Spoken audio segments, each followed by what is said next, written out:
O Centro Espacial de Alcântara, no Maranhão, é a base de lançamento de foguetes e satélites mais bem localizada do mundo, devido à proximidade com a linha do Equador. Mas isso não foi suficiente para fazer o nosso programa espacial decolar. Depois do grave acidente de 2003, quando 21 pessoas morreram, Alcântara praticamente não foi usada. Mas tudo isso pode mudar com um acordo de cooperação tecnológica assinado pelo Brasil com os Estados Unidos. Quem vai nos explicar as vantagens deste acordo é o ministro da Ciência, Tecnologia, Inovações e Comunicações, Marcos Pontes. Esse é o Cidadania Mundo, o seu espaço para discussão de temas internacionais. Ministro, muito obrigado pela presença. Eu gostaria de iniciar perguntando o mais importante que todos devem estar querendo: como o Brasil vai se beneficiar desse acordo com os Estados Unidos? Olha, eu queria agradecer essa oportunidade de falar a respeito de um assunto tão importante para o Programa Espacial Brasileiro, para toda a região ali de Alcântara, São Luís, o Maranhão como um todo e o Brasil, né, de forma geral.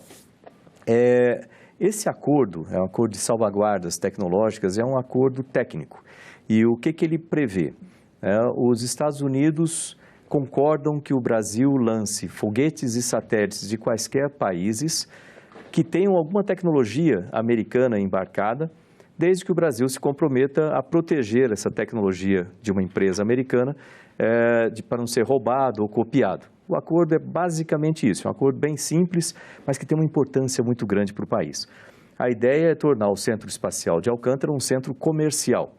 Então, como um centro comercial, nós temos foguetes lançadores como parte do nosso portfólio de lançadores, fazemos os contratos antes com esses foguetes, por exemplo, de uma empresa japonesa, ou de uma empresa italiana, de empresas de diversos países, pode ser até uma empresa americana também. E aí, tendo esse portfólio de lançadores, nós vamos procurar os clientes. Quais são esses clientes que tenham satélites para lançar? Vamos supor que uma empresa portuguesa queira lançar um satélite aqui no Brasil, aproveitando a oportunidade de ser valor mais baixo por causa da proximidade do Equador e assim por diante. Então, essa empresa nos procura, nós temos a característica daquele satélite em termos de peso, órbita necessário e qual seria o lançador mais adequado. Nós temos um portfólio, vamos supor que seja um lançador de uma empresa japonesa. E aí, o que nós fazemos é fazer a operação desse lançamento, colocar o satélite no foguete, basicamente, fazer todos os testes. E a partir do momento que nós recebemos os recursos, né, porque tem um custo dessa operação, vamos supor, não é um valor exato, vamos supor que seja 100 milhões que custou essa operação. Então, nós recebemos 100 milhões da empresa de satélites. Desses 100 milhões, nós pagamos o fornecedor japonês do foguete, vamos supor 50 milhões, e o restante desse recurso, 50 milhões de resto, nós usamos para melhorar a infraestrutura do centro e toda a região e também para o nosso programa espacial, para o desenvolvimento de satélites e assim por diante. Você vê que é um negócio extremamente importante para o Brasil e o fato de assinarmos esse acordo nos viabiliza essa operação comercial. Tem um detalhe no acordo que diz que esse recurso recebido não pode ser usado para o projeto espacial brasileiro, mas não para o lançamento de um foguete, por exemplo, de longo alcance. Como é isso? O que existe é o seguinte, por causa das limitações do MTCR, não está previsto a utilização desses recursos diretamente no desenvolvimento de um foguete lançador nacional. Fala, pô, isso é uma restrição? Não, de forma nenhuma é restrição, porque uma vez que é recebido esses recursos e entram no nosso programa espacial, eu posso desenvolver satélites, posso usar esse recurso para desenvolvimento de satélites, e os recursos que seriam para o desenvolvimento de satélites eu utilizo para o desenvolvimento de um lançador nacional, ou seja, isso não tem nenhuma implicação prática. Sim. E a salvaguarda tecnológica impede o Brasil de cooperação e outros países, o próprio Estados Unidos ou outros, de uma cooperação de desenvolvimento nessa área mesmo, de aeronáutica espacial. Não, existe especificamente com relação àquele componente americano, vamos supor que nesse foguete japonês tem algum componente de uma empresa americana. Eu não vou poder, logicamente, divulgar essa tecnologia americana, assim como eu não divulgaria nenhuma, nem do foguete, nem do satélite também. Então, é normal, senão você não tem um centro saudável operando se você expor os dados dos seus clientes. Então, é parte da operação você proteger esses dados. Agora, para cada lançamento existe um contrato específico que é feito. Dentro desse contrato específico, com alguma empresa, pode haver, sem qualquer problema, uma parceria de cooperação de dados. Não tem problema nenhum. De cooperação técnica, não tem problema. Dentro daquele contrato específico. Sem revelar a tecnologia americana, isso aí envolve isso. Diga-se de passagem, esse acordo, ele só é válido para foguetes e satélites que têm alguma tecnologia americana. Se o foguete e o satélite que está sendo lançado não tem nenhuma tecnologia americana, o acordo não é aplicável, então o país é livre para qualquer coisa. Sim. Uma questão polêmica que sempre é levantada quando o projeto passou pela Câmara, ou aqui no Senado também sempre foi citado, é a questão dos quilombolas, que é uma comunidade tradicional que vive ali na região. Eles podem ser afetados de alguma maneira pelo projeto agora, pelo novo projeto? Sem dúvida, eles serão afetados positivamente. E essa é a notícia boa. O que acontece é o seguinte, aquele centro está instalado lá já há 30 anos e ele precisa ter uma operação, vamos dizer assim, mostrar para o que veio. E quando eu digo mostrar para o que veio, um centro desse, se você imaginar o próprio Kennedy Space Center, eu trabalhei muitos anos lá, ou o Kourou, você vê a integração que existe desses centros com as comunidades. Você lembra quando teve aquele problema no governo americano, em 2008, teve uma crise econômica muito grande, mudou os recursos para o programa espacial, o Kennedy Space Center parou de operar os ônibus espaciais, quase que a região toda morreu. Quando o Kennedy Space Center se tornou um centro comercial e começou a fazer operação com a SpaceX, a Blue Origin que está ali e tudo, aquela região toda reviveu de uma forma magnífica, muito mais do que tinha antes. É isso que a gente quer ali naquela região. A operação do centro integrada com as comunidades, integrado com a vizinhança, de forma que o centro traga desenvolvimento social e econômico para lá. O que acontece? Esse projeto ele é repartido em três fases. A primeira fase do projeto era a assinatura do acordo, que foi feito nos Estados Unidos, a aprovação do acordo no Congresso, o que estamos nessa parte da fase agora, e uma vez que ele é aprovado no Congresso, nós partimos para a segunda fase. Eu fui o único ministro que foi lá conversar com os quilombolas, né? É interessante isso, né? Que eu achava que outros já tinham ido, mas eu fui o único que foi lá conversar com eles. E você vê, aquela situação que eles vivem, ele pode ser muito melhorada. E isso vai entrar nos planos de negócio da segunda fase. Então, a segunda fase, uma vez que o acordo seja assinado, seja aprovado no Congresso, a gente parte para essa segunda fase, que são os planos de negócio. Vamos conversar com todas as comunidades, conversar com o governo local, a gente vai ter que preparar a infraestrutura, fazer esses planos de infraestrutura, onde vai ter estrada, onde vai ter escolas novas, onde vai ter hotéis, como que vai ser desenvolvida a região, quais vão ser, vamos dizer assim, a cadeia produtiva, né? O que vai acontecer ali em termos disso. Então tem que entrar escolas de ensino básico, tem que entrar escolas profissionalizantes, preparar novas empresas do local para que eles trabalhem lá também. Então essa integração do centro. E isso vai ser feito nessa segunda fase. Uma vez que esses planos de negócio estejam prontos, a gente passa para a terceira fase, que é a operação, colocar em prática tudo isso. Mas tudo vai ser feito com a aprovação de todos desse plano de negócio. Tem uma previsão já de data para... Tenho. A ideia é o seguinte, uma vez que seja aprovado no Congresso, dispara-se essa segunda fase, que eu estimo durar em torno de 8 meses para a preparação desses planos de negócio locais. Então, considerando algum atraso, que sempre acontece alguma coisa do tipo, vamos supor 1 ano para dar um tempo bom ali de... Então, 2020 a gente passa fazendo esses planos e a operação começaria em 2021, né? Algo assim, sendo aprovado rapidamente no Congresso. E uma coisa importante, pessoal, ter em mente também, que a aprovação desse acordo, ela não nos obriga a fazer nada. É igual você ter um visto no passaporte, né? Você vai lá, você vai no consulado de algum país, consegue o visto daquele... para você viajar para algum lugar. O fato de você ter o visto não te obriga a viajar, mas se você for viajar, você precisa do visto. Sim. Então, esse acordo é exatamente isso. O fato de nós termos o acordo assinado e aprovado no Congresso vai nos permitir fazer planos de negócio com uma base sólida, ou seja, eu tenho o visto agora para poder viajar, né? Uhum. E aí, baseado nesses planos de negócio, a gente vai decidir, olha, vale a pena fazer? Vale a pena, vamos tocar em frente. Porque isso não é um interesse só do país, no interesse só do governo, que eu quero dizer. Isso tem que ser um interesse de toda aquela região para falar assim, esse centro é meu. entendeu? A gente vai alimentar esse centro que vai nos dar retorno, entendeu? Essa que é a coisa. A comunidade tem que abraçar aquele centro como um ativo muito importante para a região. Sim. Ministro, em 2001, o Congresso rejeitou um acordo também com os Estados Unidos. E o que mudou de lá para cá? Qual a diferença desse acordo agora? Por que esse não? Aquele acordo ele foi bastante modificado, graças a um trabalho muito bom feito pelo Comando da Aeronáutica, com o Ministério de Ciência e Tecnologia também. E essa modificação nos permitiu ter um acordo em termos melhores para o Brasil. O que eu quero dizer com isso? Lógico que, como todo acordo, ele nunca é 100% o que um lado quer, mas tem aquele ganha-ganha dos dois lados. Então, o acordo, às vezes, pode ser até, olha, puxa vida, tem essa questão aí não se pode usar o recurso para desenvolvimento de foguetes no país. Mas é meio pro forma, porque a gente pode usar para satélite e utilizar o recurso satélite para usar para foguete. Então, tem que, se for um país que está no MTCR, não tem problema nenhum. O MTCR o MTCR é um acordo feito entre 35 países que ele prevê o que o acordo entende ou pretende evitar a proliferação de armamentos, né, mísseis balísticos e assim por diante. Sim. Então, ele traz uma série de restrições. Agora, se o país é participante, ok, não tem problema nenhum, está no MTCR, o país imediatamente é aceito, né?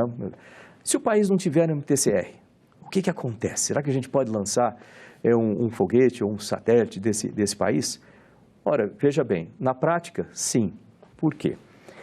Se o país não está no MTCR, é questão de lógica, então por isso para acompanhar, né? Assim, existem duas possibilidades, o país está ou não está no MTCR, primeiro.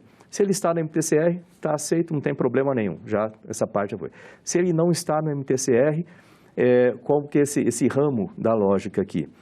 Aí a gente vê o seguinte, ele tem algum componente de peças, algum componente americano? Não. Bom, então o acordo não se aplica e a gente pode lançar. Quem decide é o Brasil, sobretudo, sem perguntar para ninguém. Ele tem algum componente americano? Tem. Então, tem que ter uma conversa entre Brasil e Estados Unidos para ver se pode ou se não pode lançar. Então os Estados Unidos está, vamos dizer assim, interferindo nessa soberania? Também não, porque pensa bem, se ele tem uma peça americana, ele não é da MTCR, mas tem uma peça americana, significa que os Estados Unidos já concordaram em vender uma peça para aquele país colocar, certo? Se ele concordou em vender, automaticamente ele já aprovou que aquele país tem essa participação. Entendi. Então, ele vai aprovar de qualquer forma. Ou seja, você vê que a lógica nos leva sempre à conclusão de que o acordo, como ele está escrito, ele atende e muito bem o país. Essa questão me remeteu a um outro detalhe. Em novembro, o Brasil está sediando o encontro do BRICS, que são os países em desenvolvimento, que incluem Rússia, Índia, China, que são também potências nessa área de aeroespacial. Exato. E o Brasil, principalmente com a China, desenvolve já uma parceria de longo tempo. Isso. Tem um foguete para ser lançado agora, em breve, em dezembro. Ele poderia ser em Alcântara, o lançamento não vai ser, é por causa do acordo? Não, aí tem várias coisas. Vamos começar do início. Primeiro, eu tive a oportunidade na minha carreira, isso é uma coisa muito boa, como engenheiro, né, que eu trabalhei praticamente 20 anos com a NASA em vários programas. Eu trabalhava justamente com integração de sistemas, testes de sistemas. Então, nessa parte, como engenheiro, porque a gente vê o astronauta, a gente sempre pensa na parte do espaço, né, enquanto você está trabalhando no espaço. No espaço, minha função lá era basicamente de mecânico de espaçonave, manutenção de sistemas e etc. Mas, enquanto no solo, meu trabalho é mais como engenheiro, gerente de projetos. E eu tive a oportunidade de conhecer muito bem o Programa Espacial Americano e também trabalhei 3 anos no Programa Espacial Japonês, né, para o desenvolvimento do laboratório japonês, o Kibo, que eu era o responsável pelos testes de integração daquele laboratório, e depois com a Rússia, porque eu acabei voando com a Rússia, também conheci bem o programa espacial de lá. Isso me deu uma boa visão de vários programas espaciais. E você falou da Índia, por exemplo, é um país que eu já há algumas décadas atrás, poucas, né, falando 20 anos atrás, o Brasil estaria à frente da Índia em termos de desenvolvimento de tecnologias espaciais. Hoje eles já nos passaram. E a gente não pode falar que está comendo poeira, porque a poeira já baixou, né? Já passaram muito tempo a gente. A China, mesma coisa. E eles tiveram a coragem de investir num programa espacial e tem o sucesso que eles têm hoje, né, e muitas tecnologias associadas à tecnologia espacial por causa dessa coragem de investir. Então, e o Brasil tem esse acordo com a China, de muito sucesso já, de bastante tempo, desde 1988, com um satélite, com o CIBERS, né, um satélite de observação da Terra, dos recursos da Terra. E nós vamos ter um lançamento agora, próximo dia 17 de dezembro, né? Eu falo próximo porque tem uma janela de lançamento, 17 de dezembro, o lançamento do CIBERS 4A. Né? Então, já é uma parceria de sucesso que a gente vai manter e ampliar essa parceria com a China também. Ou seja, o fato de a gente ter um centro de lançamento vai nos dar essa capacidade de cooperação e aceleração do nosso programa, que é muito boa e muito importante. E, além disso, o fato de a gente ter esse centro nos dá uma capacidade de soberania nacional muito grande. Porque o que a gente tem hoje em dia? A gente tem lá o centro, mas ele não consegue lançar um satélite. Mas nós temos satélites sendo desenvolvidos para o Brasil ou no Brasil.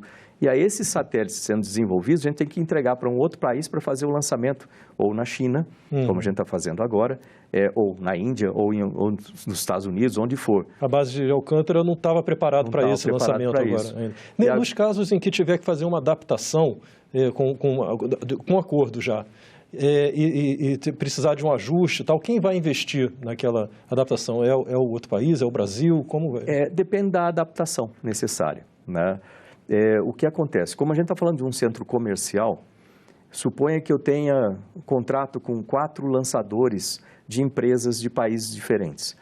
Nesses contratos com esses países, com essas empresas, eu gosto de ressaltar isso que não é com o país, não é, por exemplo, o Japão que vai vir lançar aqui, é uma empresa do Japão que vem lançar aqui, é com um centro comercial, afinal de contas. Então, esse contrato com essa empresa prevê, ou vai prever, que a empresa construa a sua plataforma de lançamento daquele foguete. E cada foguete ele tem uma plataforma específica de lançamento com as necessidades, especificidades daquele foguete. E aí aquela plataforma é conectada com o centro de lançamento, com o nosso sistema de controle, de acompanhamento, e essa parte é nossa.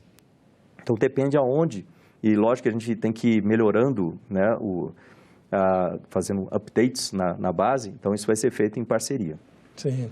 Por falar em parceria com outros países no desenvolvimento de lançamento, tinha uma parceria muito grande, já que o Brasil investiu bastante, que foi com a Ucrânia.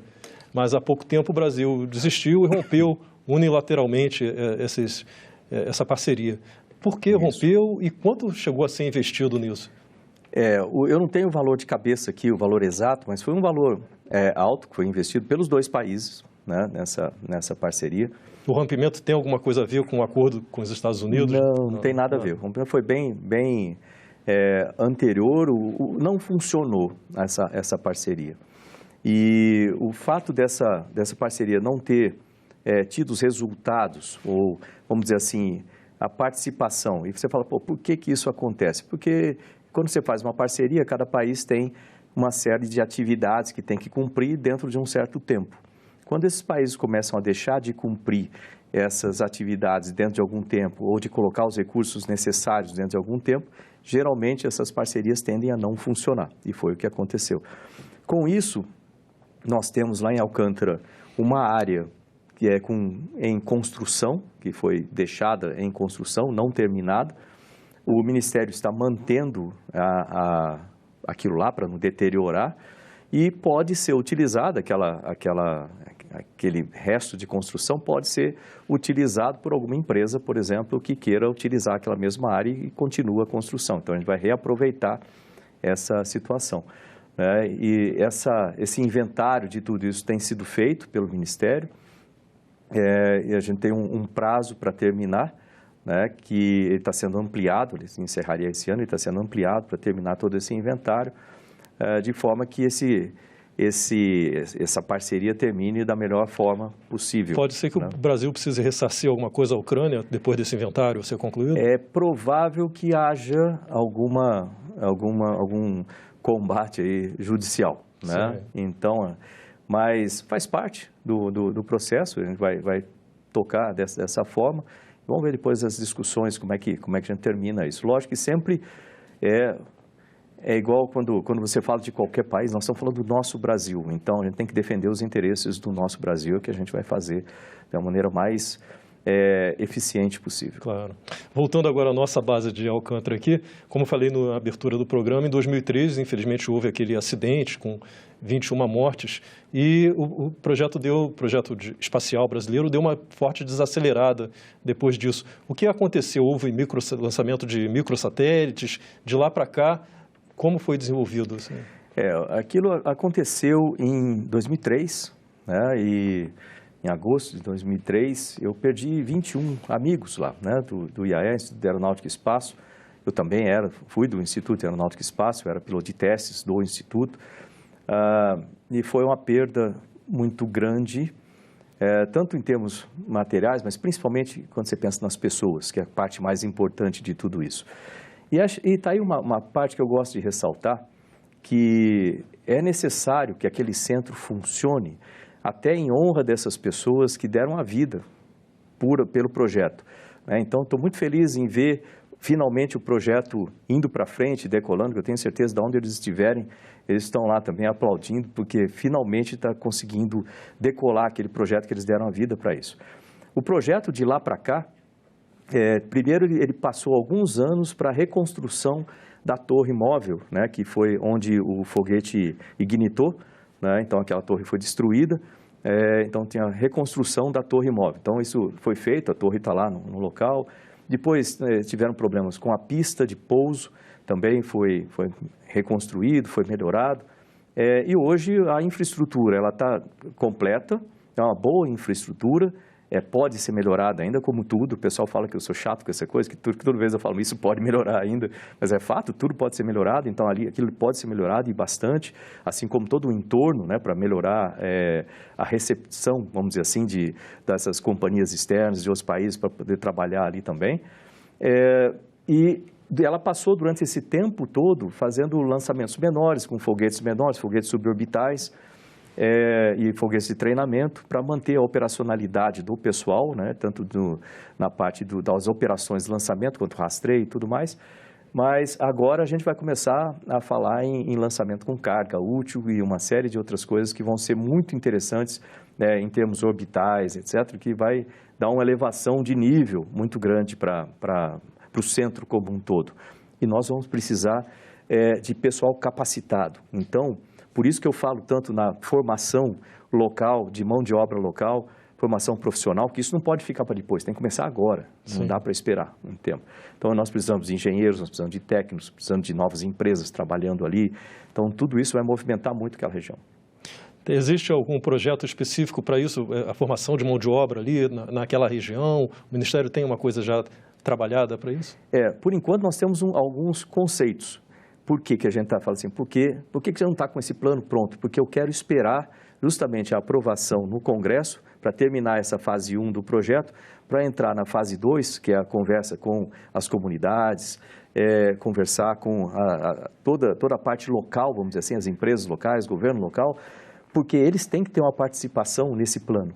Eu não quero chegar lá e cometer o erro de falar assim, não, a gente vem com um plano de cima para baixo, assim, vai ter que ser feito dessa forma. Não, não, não. A gente vai ter que conversar para ajustar um plano que tenha a participação de todos. O melhor tipo de plano que você pode ter é esse, onde você tem a participação de cada uma das pessoas que vão participar, e com isso você tem uma coisa muito mais sólida, muito mais concreta, que as pessoas, por participarem daquele planejamento, elas também vão querer participar da execução daquilo, vão querer participar e defender, né, aquele projeto como um todo. É isso que a gente quer. Por isso que eu evitei propositalmente fazer algum plano anterior. A gente vai fazer o plano com as comunidades, fazer o plano local. Entendo.